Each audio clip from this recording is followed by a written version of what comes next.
Hello guys, welcome to my tutorial. Today I'm gonna teach you about C++, how to get started with C++.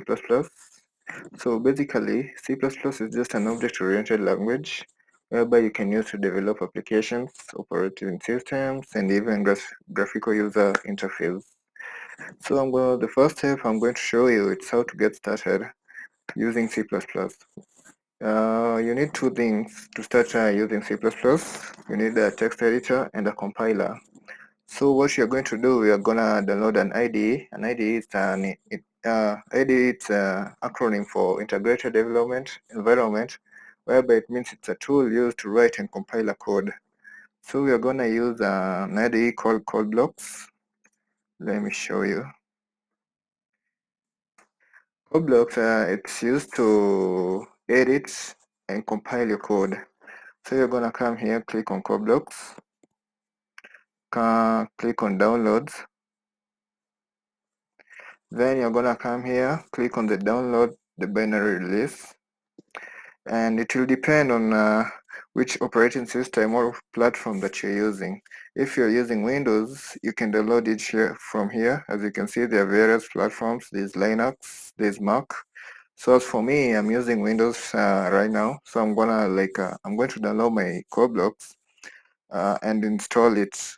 The best one that I will prefer or advise you guys to use is this on CodeBlock 20.03 mingw.setup.exe. As you can see here, these statements that are written here, for the one that I've just told you about, it will come with a compiler, C and C++ compiler, whereby you can compile your code. So you just come here, you download, then after downloading, you install it, and here it is. So you guys are already downloaded mine, so let me just take you to the next step. You're gonna come here, create a new project, then come to console, click here on console application, press next. Yeah, because you're doing C++, not C, you're gonna press on C++, next.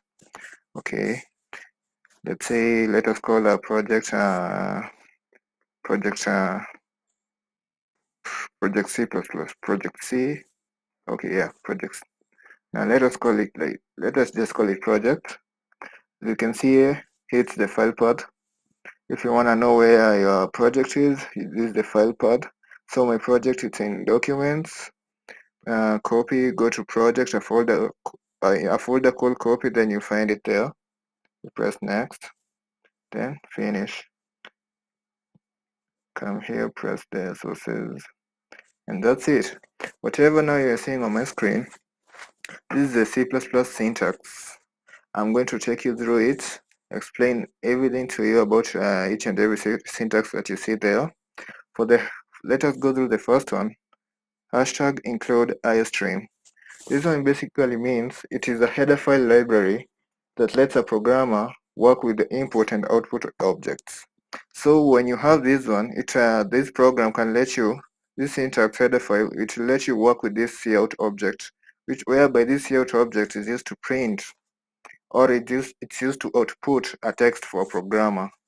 Let's go to the next line. Using namespace std, it means that we can use names for objects and variables from standard library. For this blank line, basically this blank line doesn't mean anything, because C++, C++ ignores white spaces. This int main function, this is the main function. Any code written between this main function, it's going to be executed. As you can see, let us try and execute our code. This one. At first, you have to build it so that you can run it.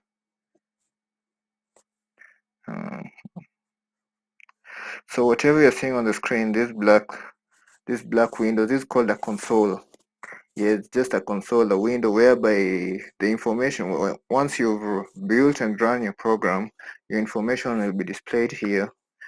So, let me show you something else.